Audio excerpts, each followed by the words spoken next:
கனா கண்டேனடி தோழி. அத்தியாயம் 5. வந்தனா என்கிற மகாலட்சுமிக்கு அங்கு நடந்தது பாதி புரிந்தும் புரியாத மாதிரி இருந்தது. அவர்கள் ஏன் பட்டுப்புடவையுடன் வெள்ளித்தட்டை தன்னிடம் தர வேண்டும்?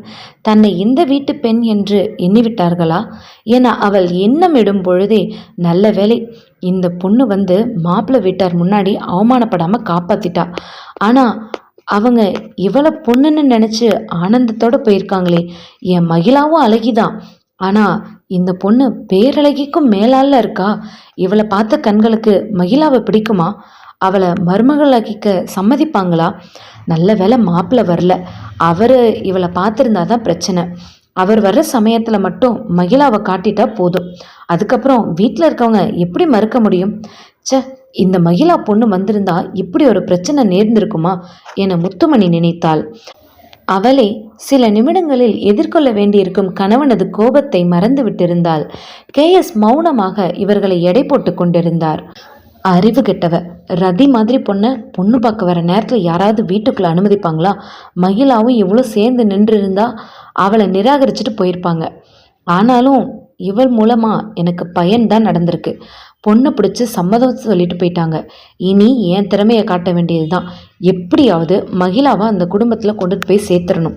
இந்த கழுதை வேற வீட்டுக்கு வராமல் ஆட்டம் போட்டுட்ருக்கா. அதை முதல்ல கவனிக்கணும். மேலும் இவளை முதல்ல இங்கிருந்து துரத்தணும் என தொண்டையை கனைத்தார். வணக்கம் சார். கனகவல்லி பெரியம்மா உங்ககிட்ட வேலை கேட்டு என்னை அழைச்சிட்டு வந்தாங்க. என்னம்மா அந்நியர் மாதிரி சார் போட்டு பேசிகிட்டு இருக்க? கனகம் எனக்கு தங்கச்சி. நீயும் என் உறவுக்கார பொண்ணாதான் இருப்ப. இல்லை சார், நான் அவங்களுக்கு உறவுக்கார பொண்ணெல்லாம் இல்லை. இருக்கட்டும், அவள் கூட்டிகிட்டு வந்தா வேண்டப்பட்டவளாக தான் இருப்ப. நீ என்னை உறவு சொல்லி அழைக்கலாம். சரிங்க அங்குள். உனக்கு வேலை வேணுமா? படித்தவனுக்கு எங்கம்மா வேலை கிடைக்குது. இருந்தாலும் கனகத்துக்காக முயற்சி பண்ணி பார்க்குறேன். எந்த உதவியும் கேட்காதவ கேட்கும்போது நான் மறுக்க முடியுமா? அவளை என் சொந்த தங்கச்சியாக தான் நினச்சிட்ருக்கேன். பக்கத்தில் இருந்தும் அவள் இந்த வீட்டுக்கு வர்றதே இல்லை. பச்சை தண்ணி கூட குடிச்சதில்லை. அவளுக்காகவாது நான் உனக்கு உதவி பண்ணுறேன். நீ 2 இல்லை ஒரு 4 வாரம் கழிச்சு வாமா. நான் ஏதாவது வேலை கிடைக்குமான்னு பார்த்து வைக்கிறேன். Okay uncle. ஆன்ட்டி நான் வரேன். அவள் கிளம்பி சென்று விட்டாள். விருந்தினருக்கு டிஃபன் காஃபி கொடுத்து உபசரித்தவர்கள் வெகு நேரம் காத்திருந்த அவளுக்கு ஒரு வாய் தண்ணீர் கூட தரவில்லை. உட்கார் என்று உபச்சாரமாய் ஒரு வார்த்தை கூறவில்லை. வீட்டிற்கு சென்றதும் கனகவல்லி நடந்ததை விசாரித்தாள். பின், விடுமா, வேற இடத்துல உனக்கு வேலை தேடலாம் என்றாள். அனுபவம் அவளுக்கு மனிதர்களை எடை போட கற்றுக் கொடுத்திருந்தது. அவர் சாக்கு போக்கு சொல்வது வேலை வாங்கி தருவதற்காக அல்ல, இஷ்டமில்லாத விஷயத்தை கஷ்டமில்லாமல் தட்டி கழிப்பதற்காகத்தான் என்பதை புரிந்து கொண்டாள். மறுநாள் காலை 11 மணி அளவில் மகிழா சின்ன சக்கர பெட்டியை இழுத்து கொண்டு வீட்டினுள் நுழைந்தாள். ஜீன்ஸ் டாப்ஸும் எண்ணெய் பசையற்ற போனிடெயில் கூந்தலுமாய் சுயிங்கம் மென்று கொண்டிருந்தவளை, எங்கடி போய் தொலைஞ்ச? உனக்கு எத்தனை முறை ஃபோன் பண்ணுறது? ஒரு பதிலும் இல்லை, செய்தியும் இல்லை. உன்னோட ஆஃபீஸ்க்கு ஃபோன் பண்ணால் நீ வேலையை விட்டு போயிட்டு தான் சொல்கிறாங்க. நீ உன் மனசில் என்னதான் நினச்சிட்டு இருக்க? பெத்தவளோட பரிதவிப்பு உனக்கு எங்கே புரிய போகுது? என்னாச்சோ ஏதாச்சோன்னு நாங்கள் தவிச்சது உனக்கு தெரியவே தெரியாது. நீ எங்கே இருந்த, என்ன பண்ண, ஏதாவது தெரிஞ்சுக்க முடியுதா? வினாடிகள் ஒவ்வொன்றும் யுகங்களாக நெறிஞ்சு முள்ள குத்திருச்சு. உனக்கு என் தவிப்பு இப்போ புரியாது. நாளைக்கு நீயும் அம்மாவாகி உன் புள்ள வர்றதுக்காக காத்துட்ருப்பல்ல, அப்போதான் புரியும். நிறுத்துமா, வெரி போர். இதுக்கு பயந்து தான் நான் இந்த வீட்டுக்கு வர்றதே இல்லை. நானே அவஸ்தைப்பட்டுட்டு வந்திருக்கேன். வந்தவளை உட்கார சொல்ல கூட முடியாமல் வாசலையே நிறுத்தி எத்தனை கேள்வி கேட்குற? ரொம்ப அசதியாக இருக்குது. நான் உள்ளே போகட்டுமா அல்லது இப்படியே திரும்பி ஊருக்கு போட்டுமா? ஐயோ, ஏண்டி இப்படி பேசுகிற? என் அன்பு உனக்கு புரியவே புரியாதா? நேற்று காலையில் வர வேண்டியவ இன்னைக்கு மதியம் வந்து சேர்ந்தா பெத்தவ கேள்வி கேட்க மாட்டாளா? 11 மணி உனக்கு மத்தியானமா? நேற்று நான் வந்த பஸ்ஸு ஆக்சிடெண்ட் ஆயிடுச்சு. அதனால ஹாஸ்பிட்டலுக்கு போயிட்டு வரேன். இதையாவது நம்புவியா இல்லை யாராவது சாட்சி சொன்னாதான் நம்பிக்கை வருமா? ஐயோ, என்னாச்சுமா? எங்கே அடிபட்டுச்சு? முகம்லாம் வெளிரி போய் கிடக்குது. கண்ணெல்லாம் வீங்கி போயிருக்கு. குரல் கூட மெலிஞ்சுதான் இருக்கு. ஏதாவது சாப்பிட்டியா இல்லையா? ரொம்ப இழைச்சிட்டடி. டாக்டர் கிட்ட போகலாமா? அதெல்லாம் ஒன்றும் வேண்டாம். வர்ற வழியில் சாப்பிட்டு தான் வந்தேன். என்னை கொஞ்ச நேரம் தொந்தரவு பண்ணாமல் தூங்க விட்டேன்னா சரி. உன் வீட்டுக்காரர் வர்றதுக்குள்ளே உன் என்கொயரியை முடிச்சுட்டு விடு. அவர் வேற வந்து அறுத்து தள்ளிடுவார். அவர் தொணத்தொணப்பெல்லாம் என்னால் தாங்க முடியாது. சரி, மேலே போய் தூங்கு, அப்புறமா பேசிக்கலாம். பெண்ணை பார்த்ததும் முத்துமணிக்கு வயிற்றில் பால் வார்த்தாற் போல் நிம்மதியாய் இருந்தது. அதனால் வேறு எந்த கேள்வியும் கேட்க தோன்றவில்லை. பிரச்சனைகள் மகிழா வந்துவிட்டதால் தீர்ந்துவிடும் என உறுதியாக தோன்றியதால் நிம்மதியாக மற்ற வேலைகளை பார்க்கச் சென்றாள். KS வந்த பொழுதும் கவலை பயமின்றி பெண் வந்த செய்தியை கூறினாள். பாவம், அவ வர்ற வழியில வண்டி ஆக்சிடென்ட் ஆயிடுச்சான், உள்காயம் பட்டிருக்கும் போல. ஹாஸ்பிட்டலுக்கு போயிட்டு தான் அறக்க பறக்க ஓடி வந்திருக்கா. இப்படி அவ போய் கஷ்டப்படணும், வேலை பார்க்கணும்னு ஏதாவது இருக்கா? அந்த சனியை முடிச்ச வேலையை விட்டு தொலைச்சாதான் என்ன? சொல்றது ஏதாவது கேட்கிறாளா? KSன் பலகீனத்தை பார்த்து சரியாய் கல்லெறிந்தாள். இப்ப அவ வேலைக்கு போறதுனால என்ன நஷ்டம் வந்துருச்சு? அவ அறிவுக்கு கை நிறைய சம்பாதிக்கிறா. இப்படி எத்தனை பேரோட பிள்ளைங்க பணத்தை அள்ளிட்டு வராங்க. நாட்டுல வேலை இல்லாதவங்க லட்சக்கணக்கில் இருக்காங்க. கோடீஸ்வரனோட பொண்ணு லட்சக்கணக்கில் பணம் சம்பாதிக்கிறது நமக்கும் பெருமை தானே. வெட்டி செலவும் தண்ட செலவும் செய்யற பணக்கார வீட்டு பிள்ளைங்க முன்னாடி நம்ம பொண்ணு ரத்தின மாதிரி இருக்கா. அதனால வேலையை விடு, வீட்லயே கடன்ற பேச்சை விட்டுட்டு போய் வேற ஏதாவது வேலையை பாரு. நான் மற்ற ஏற்பாடுகளை பார்க்குறேன். நீங்க என்ன செய்ய போறீங்க? கிளம்பும் போதே கேட்குறியே, உருப்பிட்ட மாதிரி தான். மாப்பிள்ளையும் பொண்ணும் தனியாக சந்திச்சு பேச வைக்க போகிறேன். நம்ம பொண்ணு கெட்டிக்காரி, அவளை வளைச்சு போட்டுருவா. அப்புறம் பாரு, வீட்டில் யாரும் மறுப்பு எதுவும் சொல்ல முடியாது. பார்த்து பிரச்சனை எதுவும் வராமல் செய்யுங்க. நீ வாயை வச்சுட்டு சும்மாரு, ஏதாவது பேசி வைக்காத. உன் உளறல்களை கேட்கலாம் நான் தயாராக இல்லை என அவளிடம் நரநரத்து விட்டு கிளம்பினார். அறைக்குள் சென்று அடித்து போட்டார் போல் உறங்கி கொண்டிருக்கும் மகளை பார்த்தாள். அளவுக்கு மீறி களைத்த முகம், துவண்ட உடம்பு ஏனோ இனம் புரியாத கவலையையோ துன்பத்தையோ முத்துமணிக்கு ஏற்படுத்தியது. என்ன காரணம் என்று அவளுக்கு புரியவில்லை. மெல்ல கட்டிலின் அருகில் தலைமாட்டில் அமர்ந்து அவள் தலையை கோதிவிட்டாள். புரண்டு படுத்தவள் லேசாய் தூக்கம் கலைய, என்ன என்றாள். சீக்கிரம் கல்யாணத்தை பண்ணிட்டு குழந்தை குட்டின்னு செட்டில் ஆகுமா? நெவர். குழந்தை குட்டியா? நேரத்துக்கு செர்லா கூட்டி டயப்பர் மாற்றி டோக்கன் வாங்கி காத்திருந்து ஹாஸ்பிட்டலில் காட்டி வளர்க்கலாம் என்னால் முடியாதுமா. என்னால் இப்போ தூங்க தான் முடியும், ஆளை விடு என திரும்பி தலையணையை கட்டிக்கொண்டு உறங்க ஆரம்பித்தாள். குழந்தை செல்வம் எல்லாருக்கும் கிடைத்து விடாது. அதற்கு புண்ணியம் பண்ணியிருக்க வேண்டும். நல்ல பிள்ளைகளை பெற அதைவிட மிகப்பெரிய புண்ணியம் செய்திருக்க வேண்டும். புண்ணியம் நாம் செய்யும் நல்ல செயல்களிலிருந்து வருகிறது. உன் அப்பா என்ன செய்திருக்கிறார் என்பது அவ்வப்போது உன் செயல்களை பார்த்தாலே புரிந்து போகிறது என பெருமூச்சு விட்டாள். அதே நேரம் விமானத்தில் புறப்பட்டு விட்டிருந்த சித்தார்த்திற்கு நினைவெல்லாம் வீட்டிலேயே இருந்தது. மகாலட்சுமியை போய் பெண் பார்த்து உறுதி செய்து வந்து விட்டார்களா? அவளை பார்த்ததும் பிரமித்து போவார்கள். 1.5 வருடங்களாக என் நினைவிலும் கனவிலும் வசீகரித்து கொண்டிருந்தவள் இன்று நேரிலும் அனைவரையும் கவர்ந்திருப்பாள். என்ன மாதிரியான பெண் அவள்? அடக்கத்துடன் கூடிய அமைதியான மனதை வருடும் அழகு. ஏனோ வெளியசைக்காமல் அவளையே பார்த்து கொண்டிருக்கலாம் என்று தோன்றுகிறது. அறிவும் ஆற்றலும் நிறைந்தவள். சாதிக்க எண்ணுகிறாள். நிர்வாகம் என்பது சுலபமானதல்ல, சவால்கள் நிறைந்தது. அதை அடைய நினைக்கும் என் கண்மணியே, உனக்கு என் வாழ்த்துக்கள். நிறைய தமிழர்கள் சிவில் சர்வீஸ் பணிக்கு வர வேண்டும். நம்முடைய பெருமையும் திறமையும் எல்லோராலும் அறியப்பட வேண்டும், போற்றப்பட வேண்டும் என்று நினைக்கும் போது நீயும் அதையே நினைத்து கொண்டிருக்கிறாய் என்பது எனக்கு பெருமையே. மத்தளம் கொட்டி வரிசங்கம் நின்றுத நான் உன்னை மணக்கும் முன் நீ உன் லட்சியத்தில் வெற்றி பெற வேண்டும்.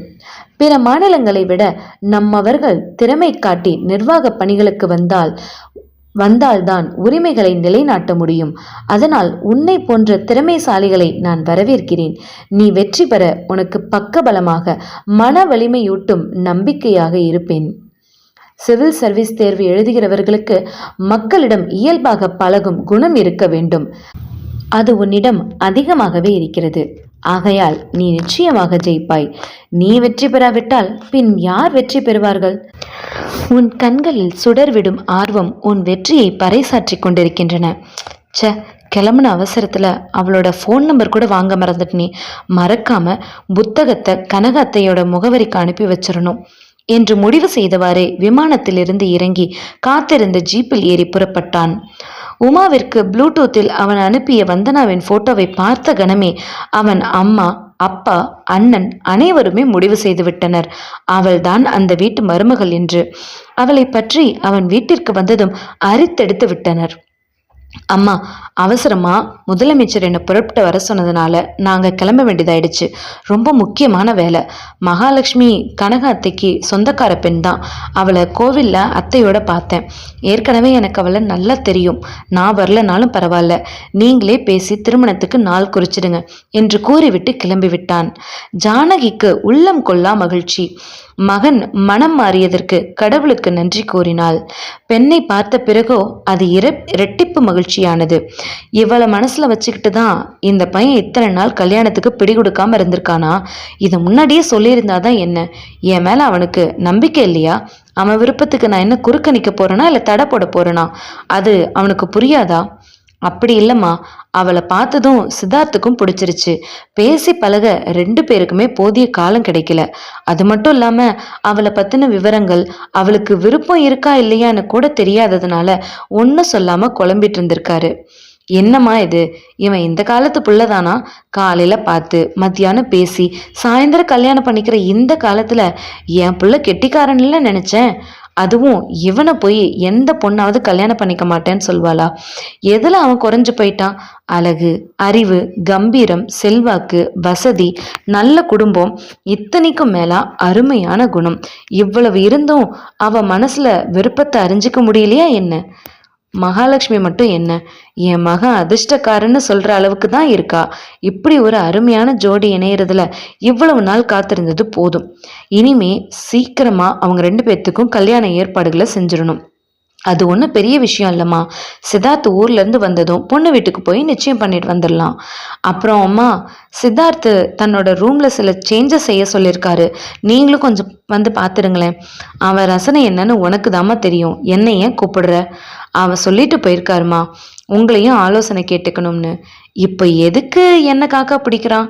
நான் தான் ஏற்கனவே அவனோட விருப்பத்துக்கு சம்மதம் சொல்லிட்டேனே என சொல்லி சிரித்தபடி உமாவும் அவரும் மாடி ஏறினார்கள். அவன் அறை எப்பொழுதும் ஒழுங்காக இருக்கும். எல்லா பொருள்களும் அதன் இடத்தில் கொஞ்சம் கூட கலையாமல் இருக்கும். அவன் பயன்படுத்திய சுவடு கூட தெரியாது. இதில் என்ன மாற்றம் செய்யணுமா? அலமாரியில் இருக்க புத்தகங்களை பார்சலா கட்டி யாருக்கோ பரிசளிக்கணுமா? என்ன, புத்தகங்கள் அவனோட உசுராச்சே. அவ்வளவு சீக்கிரம் அவன் தேடி தேடி வாங்கின புக்கை யாருக்கும் கொடுக்க மாட்டானே. ஒருவேளை பரிசுக்குரியவர் அவன் இதயத்துக்கு உரியவரோ என்னவோ. இருக்கும். மகாலட்சுமியை மறுபடியும் சந்திக்கிற வரைக்கும் நம்ம கிட்ட மூச்சு விடாதவனாச்சே. ஆமா, இந்த வார்ட்ரோப்ல என்ன இருக்கு? அவன் துணிமணிகள் தானே. இதையும் பூட்டி வச்சிருக்கான். அதை சாவியை என்கிட்ட கொடுத்துட்டு போயிருக்காரு. இங்கே சீக்கிரம் தர, அப்படி என்ன பொக்கிஷம் இருக்குன்னு பார்த்துடலாம். திறந்ததும் அப்படியே அசந்து போனார்கள். விதவிதமான அழகழகான புடவைகள் நேர்த்தியாய் மடிப்பு கலையாமல் அடுக்கப்பட்டிருந்தன. அத்தனையும் பயன்படுத்தாத புது புடவைகள். இந்தியாவில் எத்தனை மாநிலங்கள் உள்ளனவோ அத்தனை மாநிலத்திலும் பெயர் போன வகை வகையான புடவைகள். அழகும் வண்ணமும் செய்நேர்த்தியும் கண்ணை பறித்தன. வாங்கியவர் ரசனை கருத்தை கவர்ந்தது. யாருக்கு இத்தனை அருமையான புடவைங்களை வாங்கி வச்சிருக்கான்? அதுவும் திடீர்னு இவ்வளோ புடவை எதுக்கு? அம்மா, இதெல்லாம் திடீர்னு வாங்கப்பட்டதில்ல. சித்தார்த் ஒவ்வொரு ஊருக்கு போகும்போதும் நிறைய புடவைங்களை வாங்கிட்டு வந்திருக்காரு. கடந்த 1.5 வருஷமா அப்பப்போ நமக்கும் புடவைங்களை வாங்கிட்டு வந்திருக்காரு. ஞாபகம் இருக்கா? நல்லாவே ஞாபகம் இருக்கு. நெல்லுக்கு இறைச்சது கொஞ்சம் புல்லுக்கும் பாஞ்சிருக்கு போல. இருக்கட்டும், என் பிள்ளை இப்படி தலையை சுற்றி மூக்க தொட்டிருக்க வேண்டாம். அம்மா, ஒரு பொண்ணை பார்த்தேன், பித்தம் தலைக்கேறிடுச்சுன்னு அன்னைக்கே நம்மக்கிட்ட சொல்லியிருந்தா வலை போட்டாச்சுன்னு தேடி கல்யாணம் பண்ணி வச்சிருக்க மாட்டேன். 1.5 வருஷத்தை வீணாக்கிட்டானே. இதையெல்லாம் நமக்கு தெரியாம மகாலட்சுமிகிட்ட கொடுத்துடக்கூடாதுன்னு இப்படி அறைய சுத்தம் செய்கிற வேலையை நமக்கு கொடுத்தாராக்கும். அம்மாடி, நீ சொல்கிறதும் சரிதான். நல்லா இருக்கிற ரூமை எதுக்கு மாற்றணும்? நீ அவனுக்கு ஃபோனை போட்டு உன் அறையை நல்லா சுத்தம் பண்ணியாச்சு. எங்களுக்கு புரிய வேண்டிய விஷயங்களும் ரொம்ப சரியாகவே புரிஞ்சிடுச்சு. நாங்கள் எங்கள் வேலையை துரிதமாக பார்க்குறோன்னு சொல்லிடுமா. அம்மா, நிச்சயதார்த்தத்துக்கு என்னென்ன செய்யணும்? யாரை கூப்பிடணும்? ஹோட்டலில் நிச்சயதார்த்தத்தை வச்சுக்கலாமா? ஆமாம், ரொம்ப சிறப்பாக செய்யணும். எவ்வளவு நாளுக்கு அப்புறம் என்னோட கனவு நனவாகியிருக்கு. அதனால் எல்லா சொந்தக்காரங்களையும் பத்திரிக்கை அடித்து கூப்பிட்டு பரிசம் போட்டுற வேண்டியது தான். கல்யாணத்துக்கு அவனுக்கு வேண்டியவங்க, அதிகாரிங்கன்னு செல்வாக்குள்ள மனுஷங்கள்லாம் வருவாங்க. அப்போ நம்ம சொந்தக்காரங்களை சிறப்பாக கவனிக்க முடியாது. அதனால் நிச்சயதார்த்தத்திலேயே நல்லா அவங்கள கவனிச்சிடணும். பெரிய பஸ் வச்சு கிராமத்துலேருந்து நம்ம சொந்தக்காரங்களை எல்லாம் கூட்டிகிட்டு வரணும். ஒவ்வொருத்தருக்கும் மதிப்பிற்குரிய பரிசு கொடுக்கணும். நீங்கள் என்ன சொன்னாலும் அப்படியே செஞ்சிடலாம். இரு அதுக்கு முன்னாடி சம்மந்திக்கிட்ட பேசணும். உன் அப்பா கிட்ட சொல்லணும் உமா. அவர் என்ன சொல்ல போறாரு? கட்டாயம் சந்தோஷப்படுவாரு. அவருக்கு நான் வேற சித்தார்த் வேற இல்லை. நாங்கள் 2 பேரும் ஒன்னா படித்த காலத்துல இருந்தே அப்படிதான். அவர் வெளிநாட்டில் இருந்தாலும் சித்தார்த் என்னோட நட்பா இருந்ததுனால கவலை இல்லாமல் இருந்தாரு. எங்க நட்பை ரொம்ப உயர்வா மதிக்கிறவர். சித்தார்த் தன்னோட அண்ணனுக்கு பொண்ணு கேட்டப்போ கூட துளி கூட மறுக்காம சம்மதிச்சாரு. அவனை தன்னோட சொந்த பையன் மாதிரி தான் பார்க்குறாரு. அவனோட விருப்பத்துக்கு அவர் என்றைக்குமே எதிர்ப்பு தெரிவிக்க மாட்டார். என்ன இருந்தாலும் முதல்ல அவருக்கு தான் விஷயத்த சொல்லணும். அவருக்கு நேரில் போய் சித்தார்த்த விஷயத்த சொல்லிட்டு வர சொல்லலாம். அப்பா கிட்ட நான் ஃபோனில் விஷயத்த சொல்லிடுறேன். உடனே பேசுவோமா?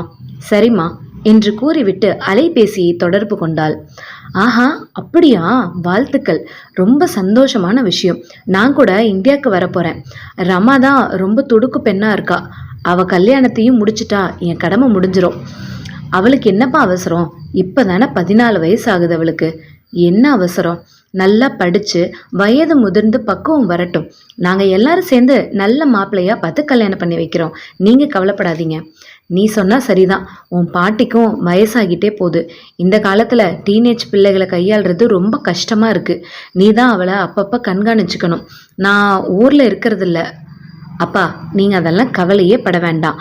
அவள் அப்படி ஒன்றும் தப்பு செய்கிற பொண்ணெல்லாம் இல்லை.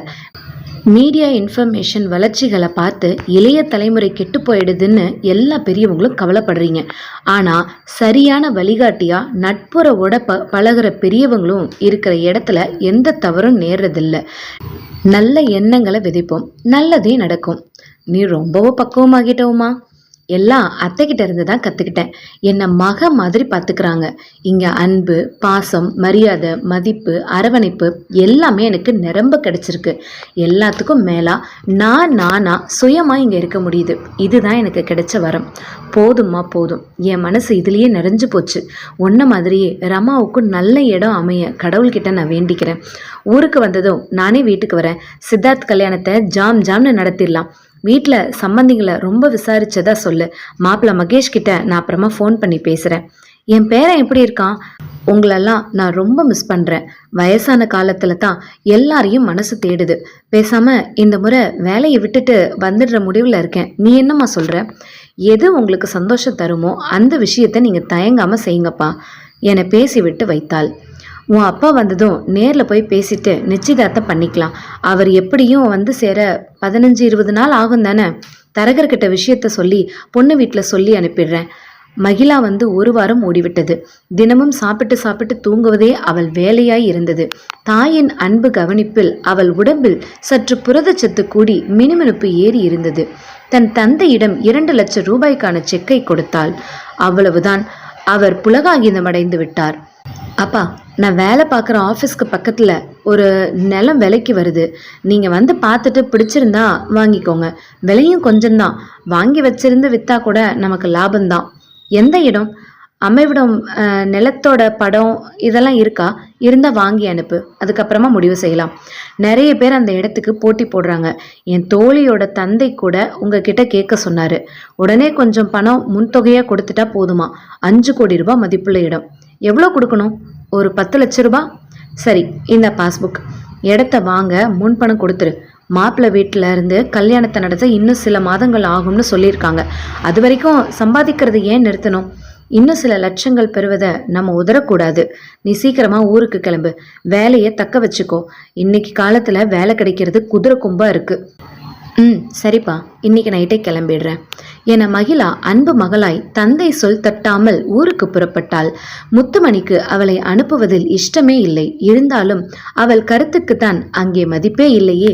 பின் எப்படி மகள் மட்டும் அதனை காது கொடுத்து கேட்பாள்? இந்த கதை அடுத்த அத்தியாயத்தில் மீண்டும் தொடரும்.